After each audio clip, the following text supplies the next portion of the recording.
Olá a todos, sejam muito bem-vindos a mais um vídeo do canal Os Saberes do Sucesso. Eu sou o Diego de Oliveira, seu consultor empresarial, e na videoaula de hoje iremos falar de Quer abrir uma empresa, Primeiros Passos, volume 2. Esse vídeo é patrocinado pela SCAP, Consultoria e Apresentações. Agora, sem mais delongas, vamos arregaçar as mangas, porque há muito trabalho a ser feito, pessoal. Vamos lá! O conteúdo abordado nesta videoaula. Vamos falar basicamente de porte e posicionamento geográfico, análise do chá, alma da empresa, missão, visão e valores, os objetivos e as metas, e o clima e a cultura organizacional. Vamos começar. O porte e o posicionamento geográfico.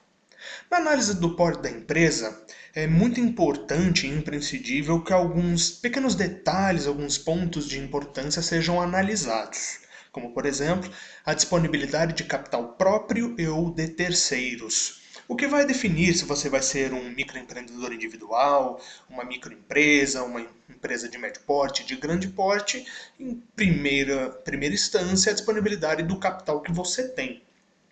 Necessariamente o capital precisa ser todo meu? Não. Você pode adquirir esse capital de terceiros. Você pode ir em empréstimos, bancos, ou através de investidores particulares ou em empresas de investimento, investidoras. Não é? É da cultura do brasileiro buscar sempre investir de uma forma maior o seu capital disponível, o capital próprio que a pessoa tem ali guardado no banco ou no investimento. Já nos Estados Unidos e na Europa, a figura é um pouco diferente. Lá eles tentam sempre investir o dinheiro que não é deles, ou seja, um dinheiro que é proveniente de terceiros. Geralmente eles resguardam aquele dinheiro próprio que eles têm e eles buscam lá nos investidores, nos bancos, os recursos financeiros necessários para eles estarem empreendendo aquele negócio, aquele projeto que eles estão almejando. Outro ponto importante é a disponibilidade de recursos materiais, recursos humanos e recursos técnicos. Se você deseja abrir uma empresa, por exemplo, no ramo alimentício, ramo de bebidas, você vai ser uma microcervejaria, por exemplo, e você deseja abrir em determinada localidade, você tem um determinado capital para estar investindo, mas você precisa analisar também se você terá os recursos materiais necessários para estar desenvolvendo o negócio segundo aquele porte, para estar produzindo aquilo que você está almejando para vender, e se você vai ter os recursos humanos especializados, ou seja, uma mão de obra especializada, para estar operando ali os maquinários, os processos, ou seja, pessoas que entendam realmente como ali o processo vai estar funcionando para que todo o sistema seja alimentado conforme o planejado, para que a sua empresa ali ela realmente possa atender os clientes segundo a demanda deles. E recursos técnicos também, se você terá disponível a tecnologia necessária, o maquinário necessário, isso também entra como um recurso material, mas principalmente aí em questões técnicas para a parte de tecnologia, se você terá a tecnologia necessária e disponível para estar atendendo as suas necessidades, as necessidades da sua empresa no porte que ela deseja ser aberta, né? Outra questão também importante, a qualidade, embasamento e magnitude do plano de negócios. O porte da sua empresa, ele sempre vai ficar um pouco restrito a esta variável muito importante. Porque empresas maiores, empresas de médio porte, empresas de grande porte, elas requerem um planejamento de negócios, um plano de negócios muito mais refinado, com um embasamento muito mais técnico, que tem uma disponibilidade de material e de embasamento a partir de pesquisas de mercado, enfim, que sejam muito mais verossímeis, que sejam muito mais atuais, que sejam muito mais adequadas à realidade que a empresa está se propondo a entrar. Já num negócio de menor magnitude, não que a qualidade das informações não precise ser boa, muito pelo contrário, mas a quantidade de variáveis e a forma como você vai analisar as variáveis, ela vai ser diferente para uma empresa de pequeno porte, relacionado aí em comparação, é claro, com uma empresa de grande porte, podendo elas até mesmo estar atuando no mesmo segmento de negócio. Por exemplo, uma microcervejaria, fabricação de bebidas. É muito diferente aí o plano de negócios de uma microcervejaria e de uma grande cervejaria. Mesmo negócio, jeitos diferentes aí de você estar fazendo o seu plano de negócio. Quanto maior o seu negócio, maior terá de ser o seu plano de negócio. Então, se você tem uma quantidade disponível e uma qualidade muito boa de informações para estar embasando um plano de negócios, então você tem aí uma probabilidade maior de estar desenvolvendo um negócio maior, com maior magnitude, que possa atingir aí um território maior, que possa atingir uma quantidade maior de clientes ou de mercados. Em questão da maturidade do mercado e ou do segmento da empresa. A maturidade do mercado, ela dita muito a questão do porte da empresa. Por exemplo, na última videoaula nós falamos da diferença dos oceanos vermelho e do oceano azul. No oceano vermelho, por exemplo, que já há uma quantidade ali de concorrentes presentes, que já há uma quantidade grande de conhecimentos foi gerado e que já há uma demanda conhecida, é muito mais fácil você posicionar uma empresa com um porte maior, porque você tem uma quantidade maior, uma qualidade maior de informações quantitativas e qualitativas para estar embasando o seu plano de negócios, para você começar então uma empresa com um porte maior. Então aí novamente nós voltamos no tópico de cima, qualidade, embasamento e magnitude do plano de negócios. Então a maturidade do mercado ela dita muito isso.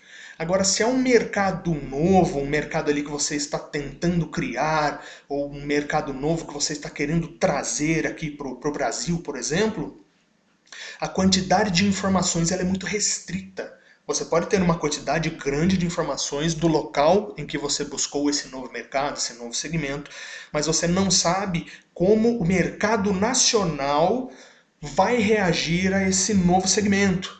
Ou seja, como os clientes vão reagir a essa nova oferta.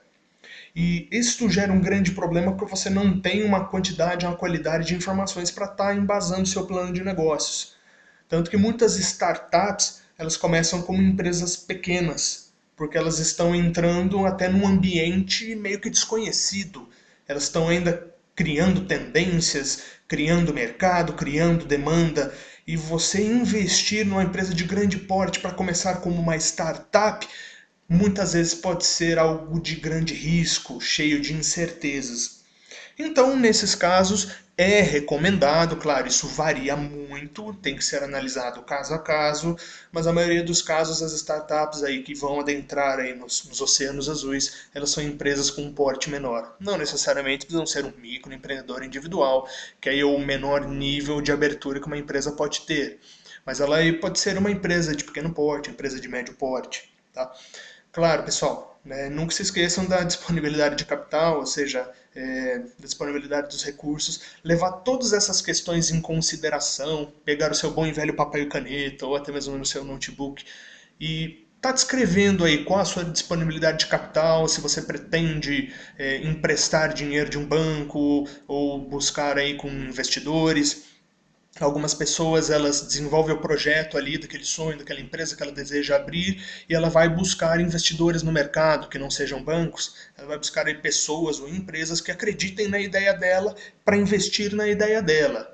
Claro, aí os termos de contrato e essa relação vai acontecer vai depender muito do diálogo entre as duas partes. E então também elencar quais são os recursos que serão necessários para estar desenvolvendo a empresa naquele determinado porte, que também está ditado pelo capital que a pessoa tem disponível, e também pela qualidade e o tipo de recursos que ela vai precisar. Muitas vezes para o tipo de um negócio, se é um oceano azul, muitas vezes a pessoa ela vai ter que importar tecnologia de fora, né? Ela vai ter que trazer recursos humanos de fora para dar treinamento, e tudo isso vai gerar um custo, e isso aí vai influenciar também na sua disponibilidade de capital. Então vocês estão percebendo aí que todos esses tópicos eles estão muito bem linkados, eles estão muito bem amarrados. Então é sempre bom vocês anotarem, fazerem aí, descreverem tanto quantitativo quanto qualitativamente, estes dados para vocês estarem determinando qual será o melhor porte para vocês estarem abrindo a empresa de vocês. Não se esqueçam também lá dos oceanos vermelho e azul, quando vocês forem analisar também a maturidade do mercado que vocês pretendem ingressar. E aí, com relação à maturidade da empresa, caso a empresa ainda não exista, seja uma empresa que você vai estar abrindo, é claro, é muito importante que você analise os componentes que nós vamos apresentar a seguir, que são as competências. Tá? Então, o próximo tópico é o posicionamento geográfico. Alguns tópicos precisam ser analisados no posicionamento geográfico, como posicionamento do mercado, ou seja, no seu ramo de atuação, no ramo de atuação da sua empresa, onde o meu mercado está situado, onde o meu mercado consumidor está situado, onde a demanda para o meu mercado, qual o porte da empresa, isso é muito importante para o seu posicionamento geográfico. Muitas vezes, se você determinou que o seu posicionamento de mercado vai ser a venda online, vai ser através de um e-commerce, você consegue ser uma empresa de grande porte ou de pequeno porte, mas atingir um posicionamento geográfico muito maior. Você não precisa se limitar somente ao comércio municipal, um comércio regional. Através do e-commerce, você elencando ali umas estratégias de marketing e também de logística, que nós vamos falar um pouquinho a seguir, você consegue atingir até mesmo todo o território nacional e até mesmo internacional pelo e-commerce. Então, seu posicionamento geográfico, através do seu posicionamento de mercado, que nós abordamos aí as questões de posicionamento de mercado, qual ramo a sua empresa vai estar atuando, de que forma ela vai estar atuando, qual vai ser o diferenciamento aí e a inovação que a sua empresa vai estar trazendo no mercado para agregar a ela, o porte da sua empresa, quais são as demandas para o seu produto ou serviço, onde estão aí as demandas pelo seu produto ou serviço, em que deve ser analisada aí a questão de território vermelho ou território azul. Ah, mas como assim? Estamos falando de oceano, agora estamos falando de terra? Exatamente, pessoal. Uma questão muito importante a ser analisada, um exemplo claro. Abriu um loteamento novo aqui na minha cidade e passeando por lá eu verifiquei que lá não tem padaria, por exemplo. E creio que lá seja um bom local geograficamente falando para eu estar abrindo uma padaria. Né? Eu tenho um plano de uma padaria, desejo abrir ela aqui na minha cidade, só não sabia onde estar montando. Então eu encontrei essa oportunidade, né? Naquele bairro lá não tem uma padaria, então desejo lá montar a minha padaria. Geralmente a pessoa, é a primeira coisa que ela pensa, não tem concorrência, vou me dar bem. Pessoal, não é bem assim que funciona. Quando você deseja empreender, você vai selecionar qual é o seu posicionamento geográfico, ou seja, onde a sua empresa vai estar instalada para que os clientes cheguem até ela. Quando você for analisar este local, esse ponto geográfico, você não deve pensar, se não tem concorrentes, então é porque ninguém nunca pensou em abrir uma padaria aqui, então vou me dar bem. Você tem que pensar o seguinte: se não há uma padaria aqui, será que é porque ninguém nunca pensou em abrir uma padaria aqui? Ou será que é porque não há demanda para produtos de padaria aqui nesse bairro? Esse é um ponto muito importante. Pode ser que alguém já tivesse tido a ideia de abrir uma padaria naquele novo bairro, naquele novo loteamento. Mas a partir de algumas pesquisas, a pessoa, por exemplo, ela verificou que a maioria das pessoas que moram nesse bairro são pessoas que moram fora da cidade. E as pessoas elas saem muito cedo, então elas não saem para consumir itens numa padaria. Elas tomam um café em casa, coisas que elas compram no mercado, como pão puma, por exemplo. Elas comem uma fruta, tomam um suco, um leite e saem rapidinho de casa para estar chegando ao trabalho. Então elas verificaram que não é vantajoso abrir uma padaria naquele local, mesmo que não tenha concorrentes. Então, quando você for abrir uma empresa, essa empresa for de ponto fixo, não for um e-commerce, este canal ele será um ponto fixo para que os clientes vão até a sua loja para consumir seus produtos e adquirir os seus serviços.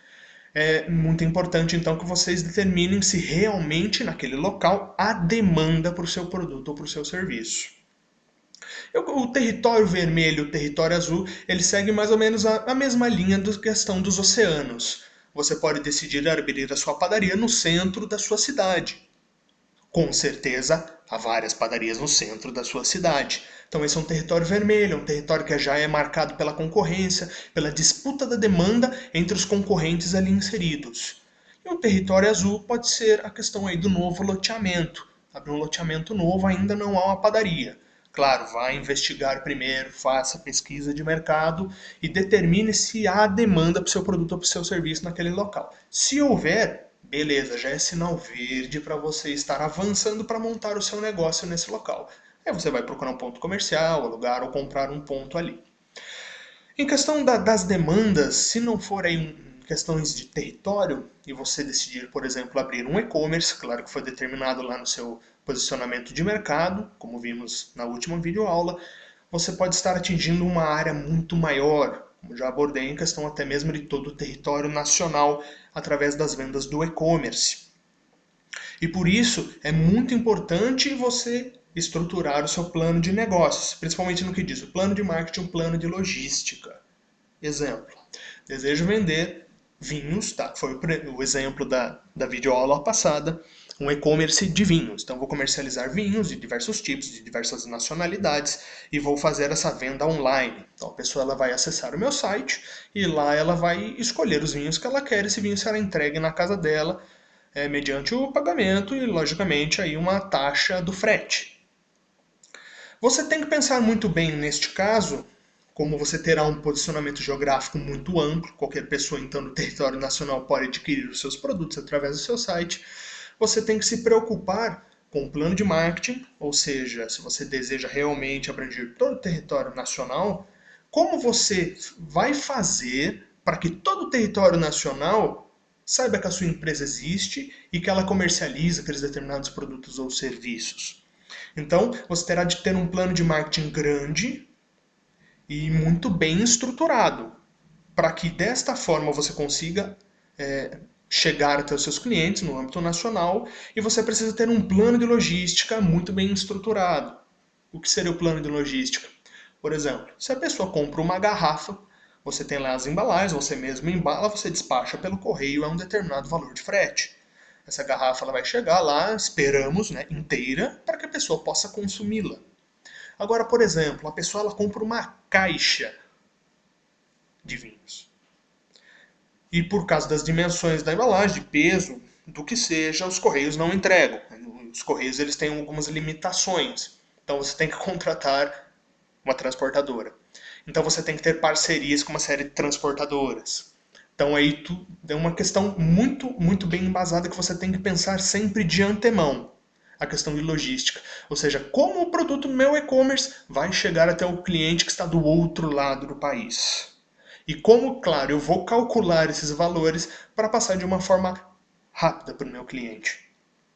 Claro, tudo vai depender muito também da plataforma, da ferramenta online que você tiver, para que de uma forma aí automática, quando a pessoa digitar ali o CEP dela para o produto ser entregue, para que ele já dê as opções para ele ali, segundo a configuração de produto, de quantidade, de peso, quais as opções que ela pode escolher ali para que o produto dela seja entregue adequadamente, pelos correios, por transportadora, ou seja, da maneira que for. Então, sempre leve em consideração esses pontos. Papel e caneta, pessoal, sempre anotando ali ou na sua planilha, sempre vão descrevendo ali tanto quantitativamente quanto qualitativamente esses pontos primordiais para vocês estarem estruturando aí e estarem decidindo qual vai ser o posicionamento geográfico de vocês. Claro, para um negócio às vezes pequeno, um negócio que está começando, um negócio que não seja um e-commerce, vale aí começar com um comércio regional, no seu bairro, na sua cidade, ou ali no aglomerado de cidades que tenham em volta da sua cidade. Tudo vai depender também de questões muito importantes, como, por exemplo, quando você pensa em posicionamento geográfico, você tem que levar em consideração que este vai ser um canal pelo qual as pessoas vão chegar ao seu produto ou seu serviço. Então você tem que pensar na localidade, no posicionamento geográfico, pelas facilidades do acesso. Tem local para estacionar? qual a facilidade, se o trânsito ele é muito caótico naquela região, se tem zona azul. Aqui na cidade que eu vivo tem esse problema de zona azul, algumas pessoas deixaram de comprar em alguns comércios por conta da zona azul, então este foi um agravante, mas algumas pessoas, alguns negócios reagiram fazendo parceria com alguns estacionamentos. Bem, enfim, tudo isso aí tem que ser levado em conta quando você vai escolher um ponto comercial, um posicionamento geográfico para sua empresa estar atuando. Muitas vezes, geralmente as pessoas elas querem porque querem abrir o seu negócio no centro da cidade, né? Que é o foco do comércio, onde todas as pessoas vão buscar por algum produto ou algum serviço. Na maioria dos centros das grandes cidades estão posicionadas as lojas âncora. O que são as lojas âncoras? São as lojas que chamam o público.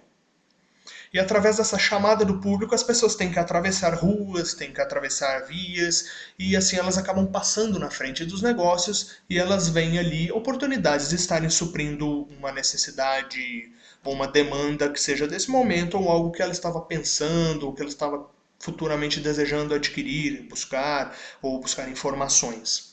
Então essas lojas âncoras nós podemos destacar, como Casas Bahia, nós podemos destacar no caso de shoppings, algumas pessoas podem querer abrir a sua loja no shopping, como o cinema, como redes de supermercado, algumas grandes redes varejistas, como lojas americanas. Todas essas lojas são grandes âncoras, porque elas chamam o público. Então você, se conseguir, lógico, montar o seu negócio próximo a uma dessas lojas, a probabilidade de haver movimentação na frente da sua loja, de estar mais clientes estarem visualizando o seu negócio é muito maior.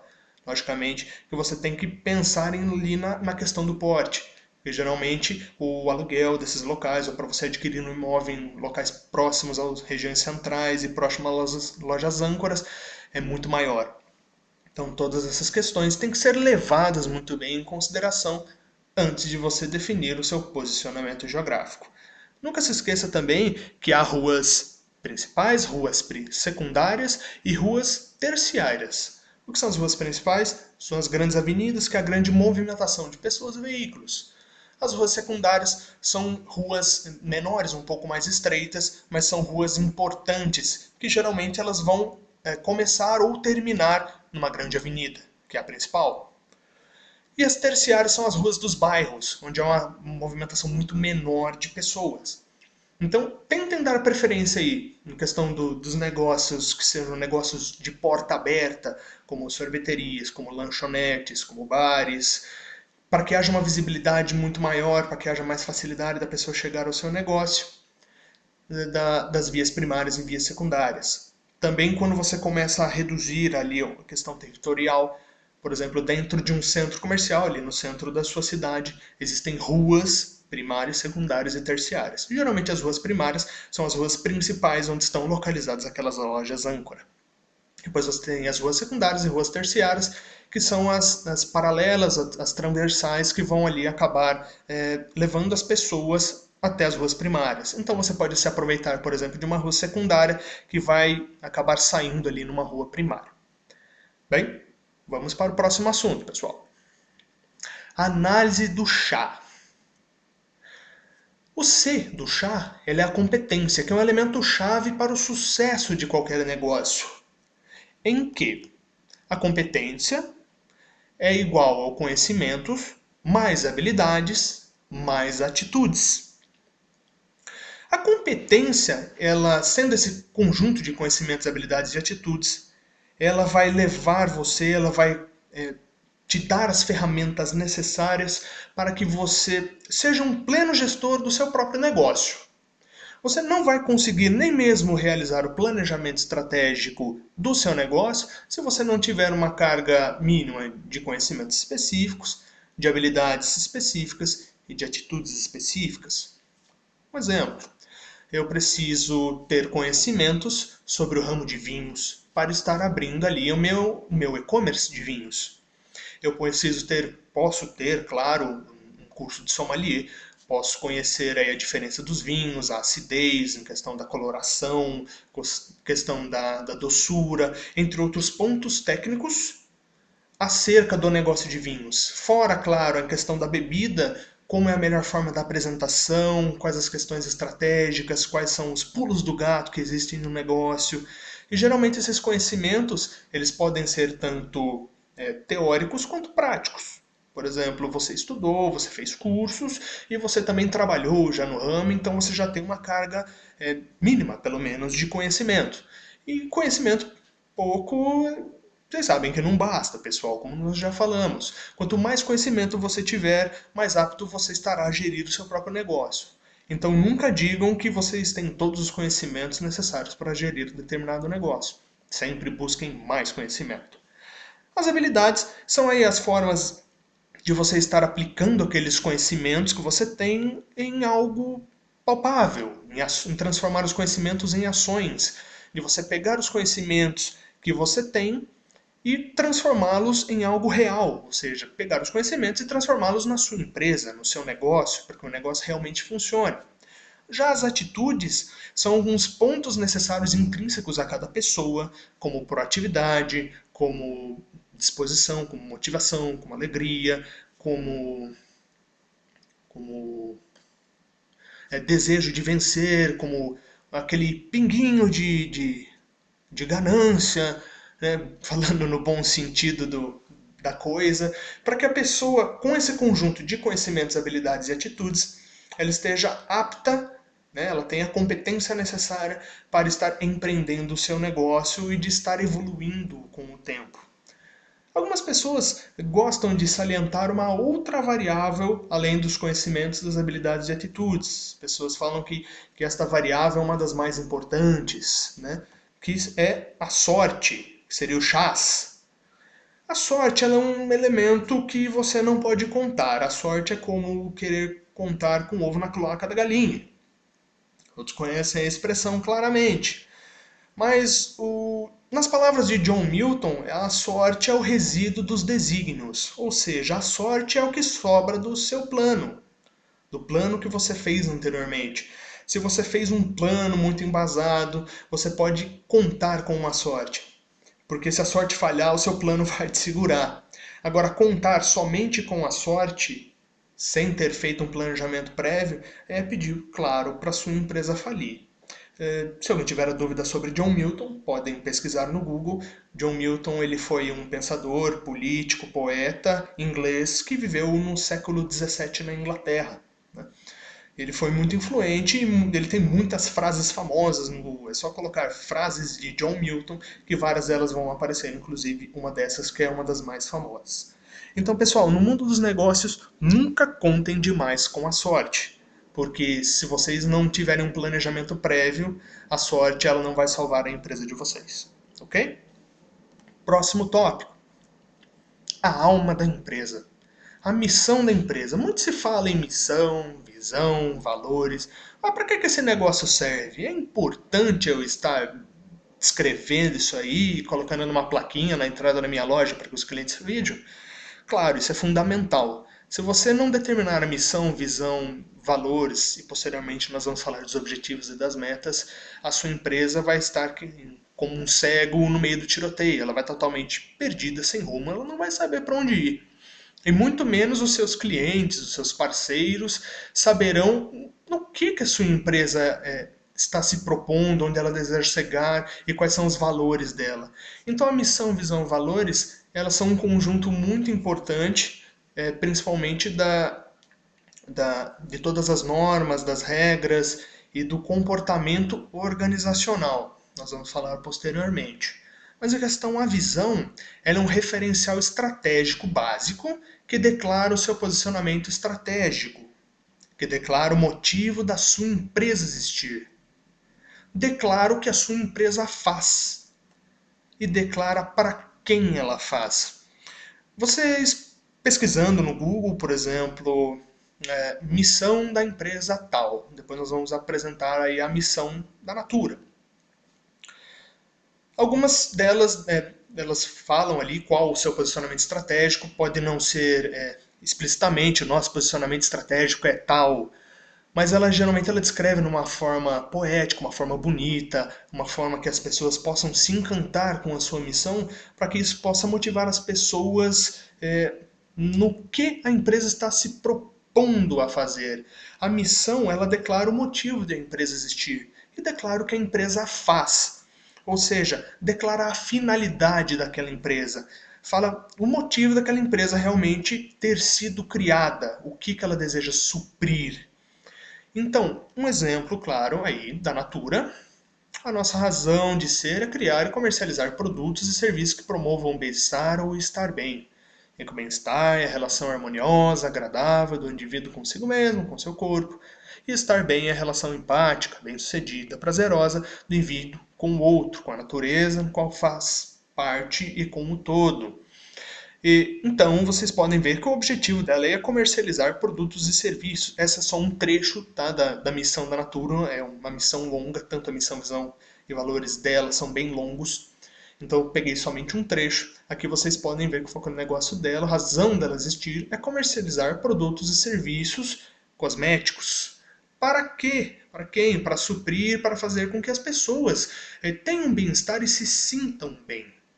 Então, você determinando a missão da sua empresa, a pessoa, o cliente, o parceiro, que for analisar, for ler a descrição, que pode estar numa placa na parede, ou no seu website, no seu portfólio, ela vai ver para o que a sua empresa foi criada, qual o motivo de ela existir. Isso aí vai deixar uma visão muito mais clara, vai aumentar a transparência da sua empresa para com o mercado. A visão. Ela é um referencial de como a empresa deseja se ver no futuro. A visão é a visão realmente do futuro, como a empresa se vê lá na frente.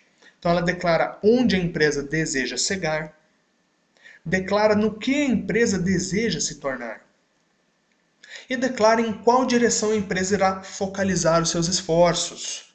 Ou seja, a visão ela é declarada pela empresa como a forma de como ela irá se ver no futuro, onde ela deseja chegar, em qual patamar ela deseja estar, como ela deseja ser conceituada perante o mercado lá no futuro. Claro, na visão pode ser especificado tanto quantitativamente quanto qualitativamente. Isso ela pode colocar a visão e ela pode fragmentar, a empresa pode fragmentá-la em metas.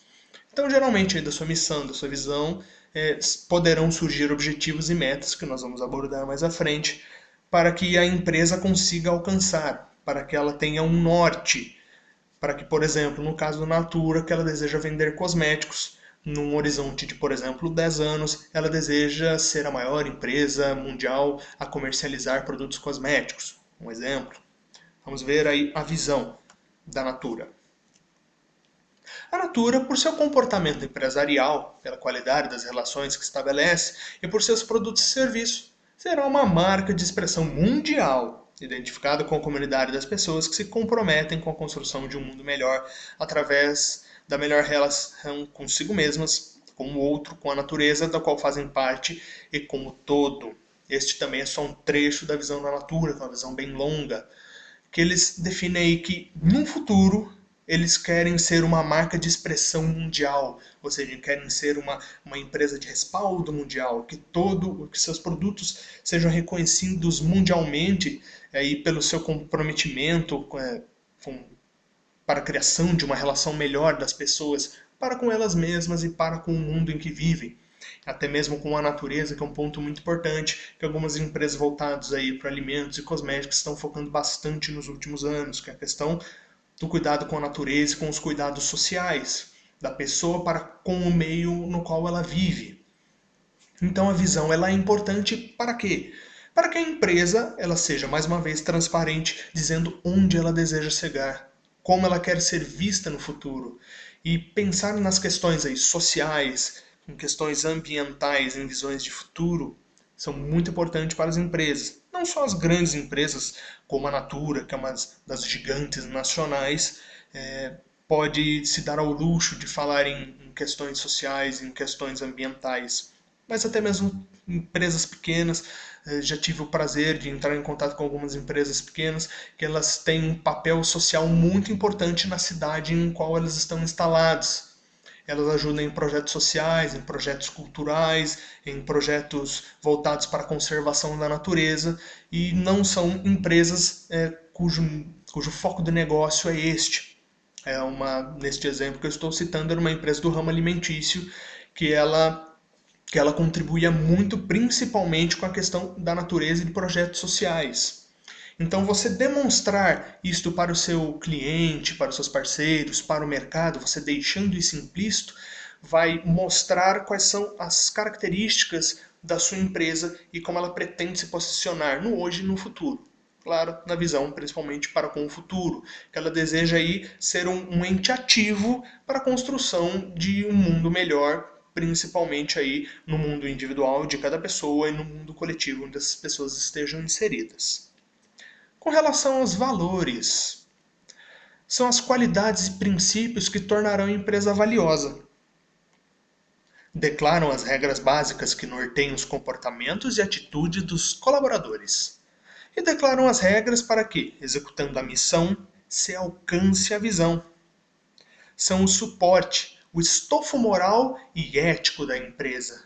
Ou seja, o que são os valores? Valores podem ser um conjunto de palavras-chave que determinam qual é o comportamento que aquela empresa adota perante os seus colaboradores, perante seus clientes, perante seus fornecedores, perante seus concorrentes, ou seja, perante o ambiente inteiro ao qual ela esteja inserida.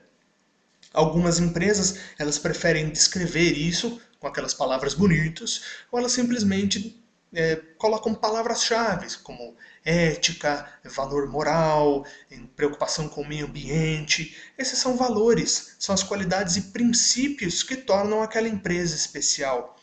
É claro que os valores não são simplesmente palavras jogadas ao léu. Os valores eles são muito importantes para que a sua missão seja executada, para que a sua visão seja alcançada. Então, vamos ver o exemplo dos valores da Natura. A vida é um cadeado de relações, nada no universo existe por si só. Tudo é interdependente. Acreditamos que a percepção da importância das relações é o fundamento da grande revolução humana, na valorização da paz, da solidariedade e da vida em todas as suas manifestações. Ou seja, um dos valores principais da Natura. É só um trechinho, os valores da Natura são bem maiores. É a valorização das relações humanas, de que as pessoas elas dependem uma das outras e que as pessoas elas são importantes no seu individual e no ente coletivo. E que as pessoas se relacionando bem, elas podem valorizar a paz, a solidariedade e em outros elementos básicos que enriquecem a vida do ser humano. Então vocês estão vendo quanto a missão, a visão e valores são importantes? Elas vão tornar a sua empresa muito mais transparente perante o mercado. Vão fazer para quem olhe para a sua empresa dizer: poxa, eu gostaria de conhecer essa empresa, quero adquirir os seus produtos, os seus serviços e quero ver quais são os valores que ela está realmente adquirindo, se ela realmente está empregando esses valores nos seus produtos, no seu serviço, no seu atendimento, na maneira como ela trata os seus colaboradores. Dando sequência. Objetivos e metas. Muitas pessoas elas se confundem quando chegam nessa parte, determinar objetivos e metas da sua empresa. Pessoal, uma dica sobre missão, visão e valores, antes de continuarmos com os objetivos e as metas. Caso vocês tenham dúvidas, vocês podem se basear em modelos de outros negócios, em pesquisas na internet, em pesquisas em livros, em revistas, mas não se limitem a copiar e colar, tá? Tentem fazer disso um processo único e criativo. Cada missão, visão e valores são únicos. Eles não podem ser simplesmente copiados, porque nenhuma empresa é igual a outra. Missão, visão e valores, eles vão determinar características muito importantes do seu negócio, que é uma coisa muito particular. Então, mãos à obra, pessoal. Papel e caneta e vamos lá começar a fazer sua missão, visão e valores. Quanto aos objetivos e metas, retornando. Os objetivos, eles são os finish lines, descritos de maneira qualitativa, ou seja, são os resultados que a organização almeja ou precisa alcançar. Ou seja, os objetivos, assim como os objetivos que nós temos na vida, de fazer uma faculdade, de comprar um carro, de casar, de ter filhos, a sua empresa ela precisa também ter objetivos. Mas para que minha empresa ter objetivos? Para que ela possa evoluir, para que ela não fique estagnada e seja passada para trás pelos concorrentes. E as metas, onde elas entram aí? As metas, elas são os alvos descritos de maneira quantitativa que irão guiar os esforços da empresa para que os objetivos possam ser atendidos. Há uma grande confusão, né, das pessoas aí com determinar objetivos e metas da sua empresa. Algumas pessoas elas vão lá, descrevem quais são os seus objetivos. Geralmente são objetivos lindos, maravilhosos, são coisas inacreditáveis e que muitas vezes acabam fugindo da realidade. Então, quando for determinar um objetivo para a sua empresa, ele tem que ser feito com o pé no chão. Não sonhe alto demais. Por exemplo, desejo abrir uma empresa de e-commerce de vinhos. Então, eu vou determinar no meu objetivo que eu desejo ser a maior empresa de comércio de vinhos no ano que vem. Pessoal, isso é um pouco difícil de eu conseguir, nem que eu tivesse todo o dinheiro do mundo. Então, tudo tem que ser muito palpável e com o pé no chão. Objetivos, eles precisam ser um, dois? Não, eles podem ser vários. E muitos dos objetivos da empresa, eles acabam nascendo ali a partir do que você determinou na sua missão e na sua visão. Os objetivos, eles são coisas para serem atingidas no futuro. Você não determina um objetivo para ser atingido hoje.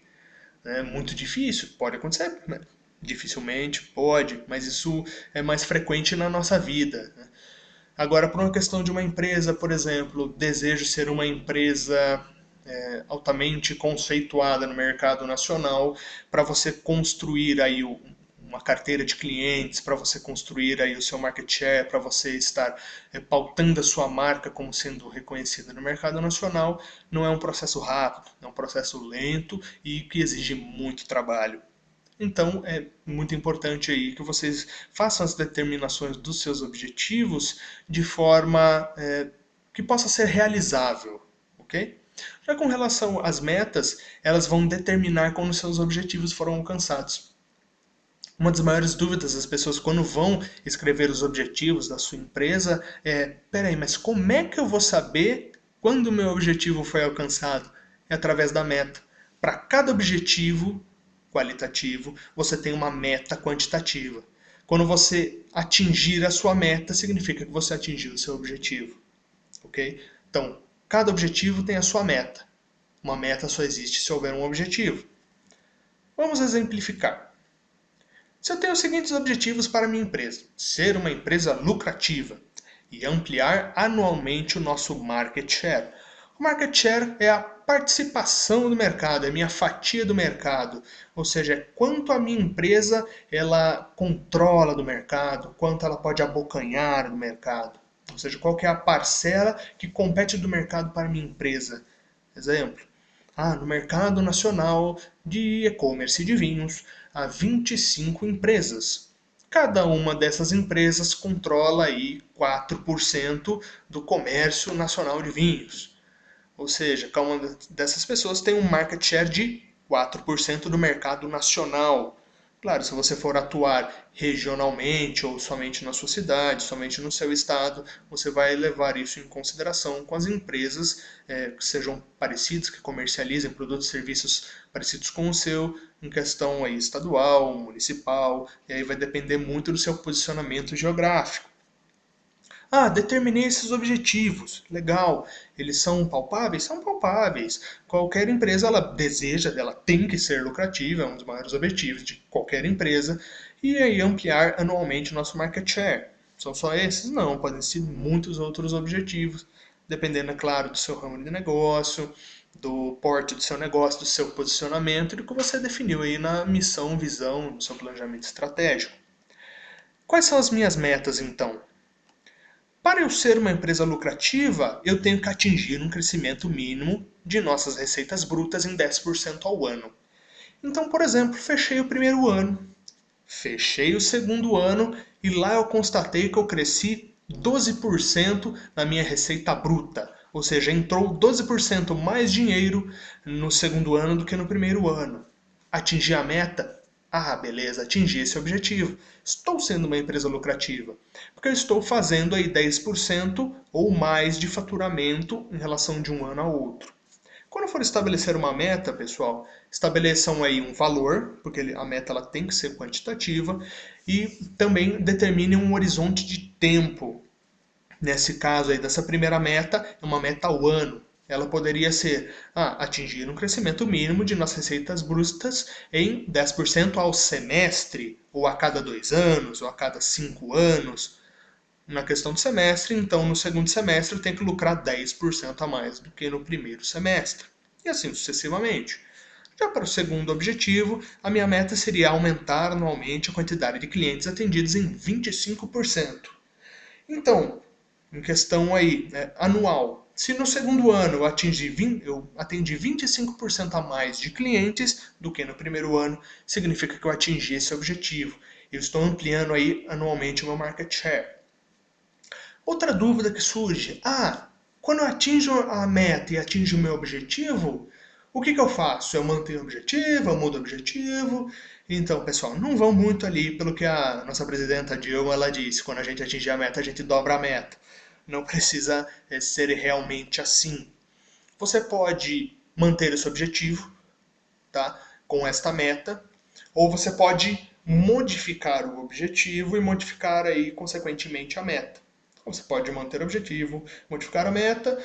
Exemplo, ser uma empresa lucrativa. Eu estou conseguindo já há 2 anos atingir aí os 10%. Então eu vou aumentar essa meta. Eu quero atingir 15% ao ano. Então eu tornei mais desafiador ainda a minha meta, o meu objetivo. Toda meta, todo objetivo, pessoal, tem que ser desafiador.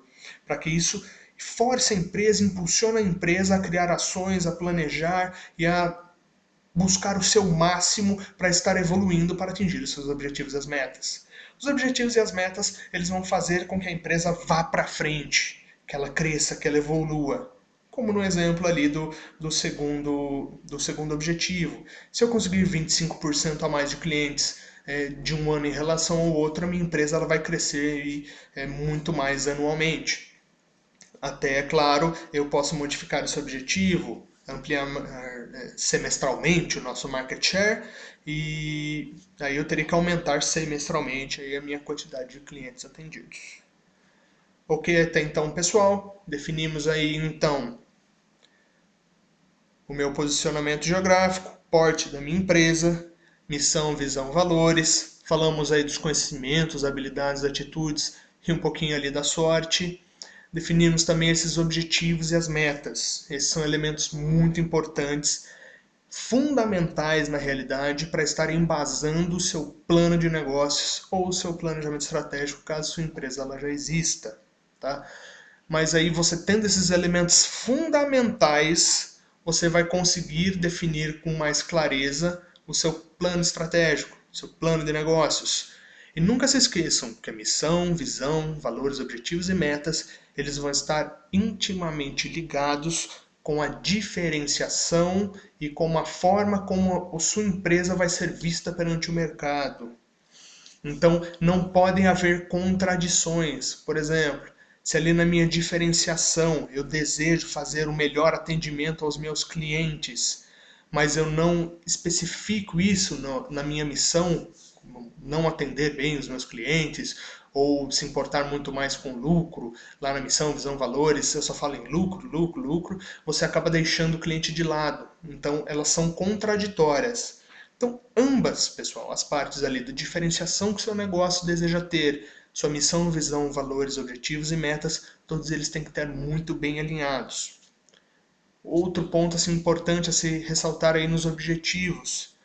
Nunca fale somente da sua empresa. Coloque também objetivos para com seus clientes, para com seus parceiros, para com seus colaboradores, principalmente. Algumas empresas que muito se importam aí com seus colaboradores, elas podem colocar aí objetivos de dar treinamentos, dar bonificações, de dar melhorias em questões salariais, em questão de plano de saúde. Então ela pode colocar esses tipos de objetivos sim. E até muito importante para as empresas que mostrem seus objetivos e suas metas para os seus clientes, para os seus parceiros, para o mercado, para que as pessoas vejam que a empresa ela é uma empresa realmente que se importa com os seus clientes, com seus colaboradores, né, com os seus parceiros de negócio. Ok, pessoal? Não se esqueçam de anotar tudo isso, são pontos muito importantes, porque no próximo vídeo nós vamos dar continuidade a esta série de vídeos, tá?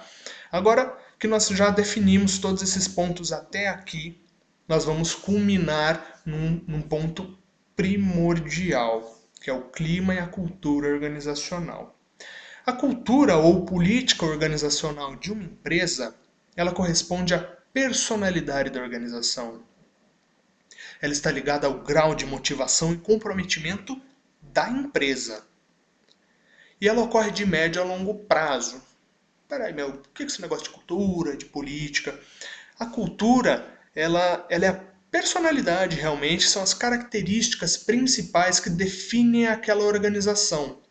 E esta cultura, ela vai ditar como a empresa ela vai se relacionar, né, como ela vai influenciar os seus clientes, os seus colaboradores e todos aqueles que estejam envolvidos direto ou indiretamente com essa organização.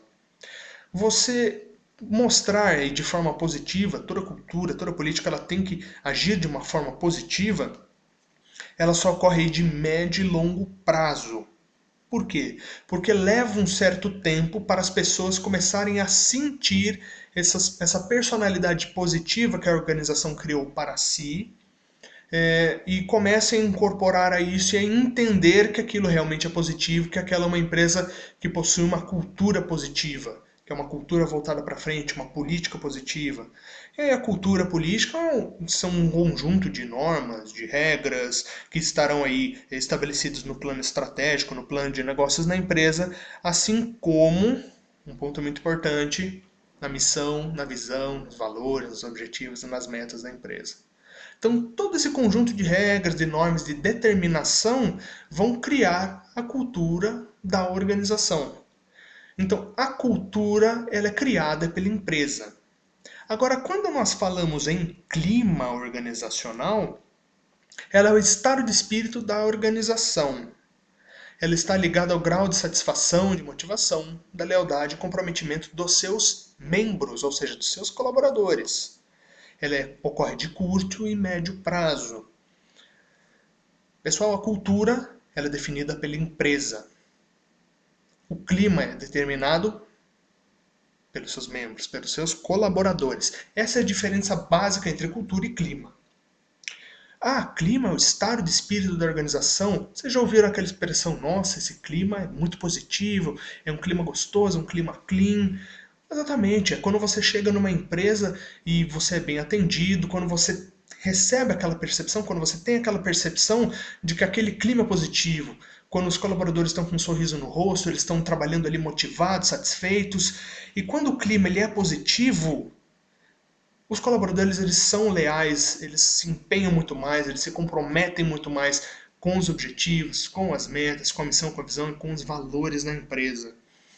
Então vejam, mas o clima é determinado pelas pessoas e não tem como influenciar? Tem, pessoal. A cultura ela influencia o clima. Agora eu vou ilustrar para vocês, tá? Desculpem. Curto e médio prazo, por quê? Os colaboradores eles têm contato direto ou indireto, dependendo dos colaboradores, com o seu cliente. E o seu cliente é quem vai ter real percepção desse clima. Se o clima está pesado ali, se é um clima muito negativo ali entre os colaboradores, o seu cliente vai ter essa percepção. E vai ter uma percepção muito mais rápida de um clima negativo de uma cultura positiva. Dificilmente aí o cliente ele vai ter contato com a sua cultura. A cultura ela vai se incorporar no clima, ela vai influenciar o clima e o clima ele vai influenciar todos os seus colaboradores e, consequentemente, os seus fornecedores, os seus clientes, os seus parceiros. Se você possui uma cultura positiva, há uma grande possibilidade de você ter um clima positivo. Se você tem um clima positivo, a probabilidade da sua empresa ela prosperar e ser muito mais reconhecida pelo bom atendimento, pela qualidade, é muito maior. Então, ele é um ponto de extrema preocupação. Acompanhar o clima ele é sempre muito importante. Muitas pessoas elas ouvem falar, pesquisa de cultura e clima organizacional. Para que servem essas pesquisas?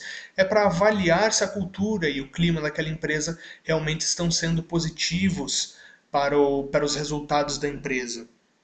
Lembre-se, ela tem uma cultura positiva e isso está influenciando num clima positivo, a probabilidade dela ser uma empresa de sucesso é muito maior. Agora, a interação entre o clima e a cultura ocorre basicamente da seguinte maneira. Nós temos ali a empresa no topo. Ela vai determinar a cultura, a política, que são aquele conjunto de normas, de regras, a missão, visão, principalmente ali os valores. Esses valores eles vão ter que ser praticados por todos da organização. Então, todos esses elementos, essas regras, essas restrições, essas liberdades que a empresa ela dá para os seus colaboradores, principalmente, tá? A cultura é muito mais uma questão interna, ela vai influenciar os seus colaboradores. Então, os colaboradores sentindo que está uma cultura positiva, que a empresa ela tem bons valores, que ela é uma empresa que ela constituiu regras e normas muito positivas, que ela dá muitos benefícios para a empresa, os colaboradores eles vão criar entre si um clima positivo dentro daquela empresa. Vai ser um clima de trabalho muito positivo. E quando você tem uma cultura, uma política positiva, você tem um clima positivo, você cria um ambiente organizacional positivo, que é todo esse conjunto. E o clima positivo ele vai influenciar a empresa. Ou seja, se você tem uma cultura positiva, um clima positivo, você vai influenciar a empresa e os seus colaboradores num ciclo aí que pode ser finito ou infinito.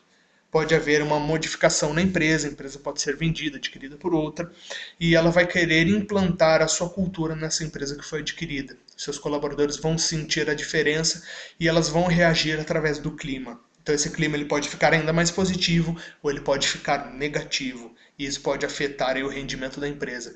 Muitas das empresas que elas são vendidas ou que elas fazem algum processo de fusão, joint venture, elas acabam sentindo, elas têm essa percepção que o clima ele fica positivo ou negativo.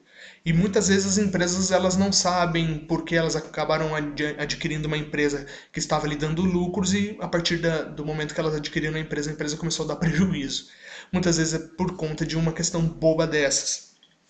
Quando você adquire uma empresa, você vai querer levar a sua cultura até essa nova empresa, para padronização da cultura, para que todos falem realmente a mesma língua, as mesmas regras, os mesmos valores, a mesma visão, a mesma missão. Tá?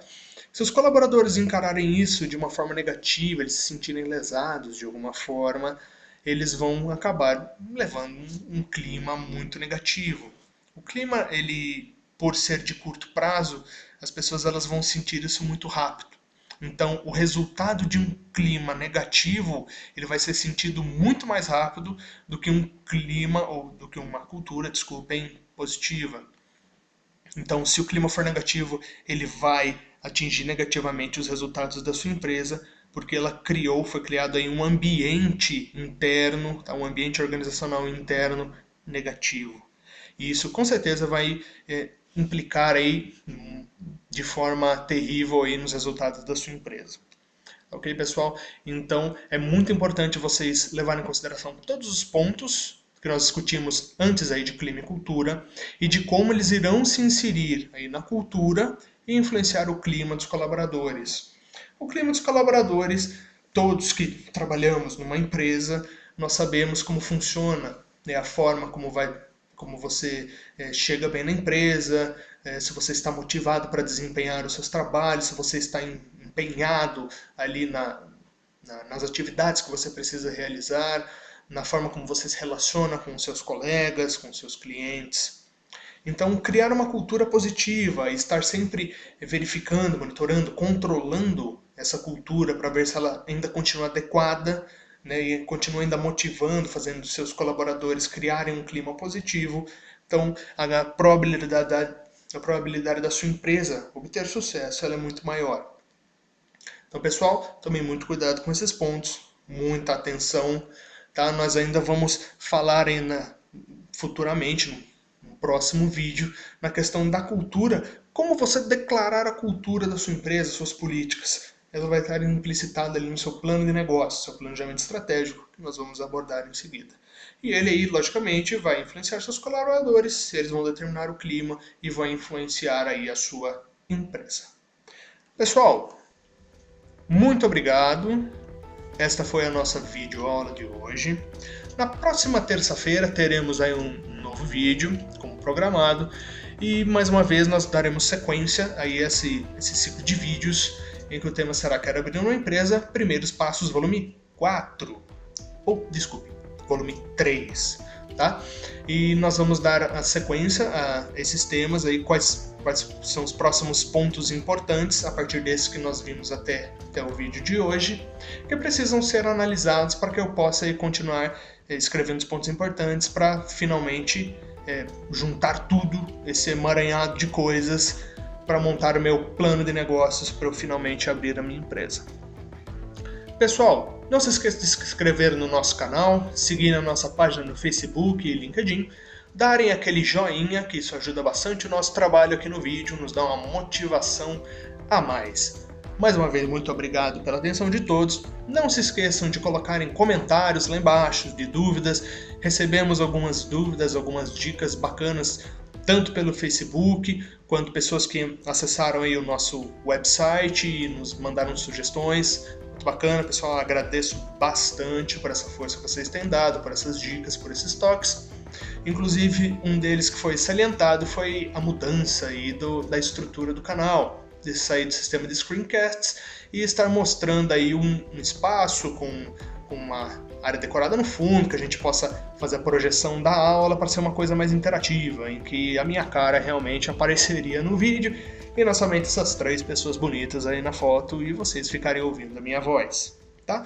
Nós vamos levar isso em consideração, obviamente, vamos fazer aí nossos planejamentos e creio que realmente nós conseguiremos aí implantar essa mudança de plataforma para estar tornando a nossa videoaula muito mais interativa. Pessoal, obrigado novamente, grande abraço e até a próxima reunião. Até mais!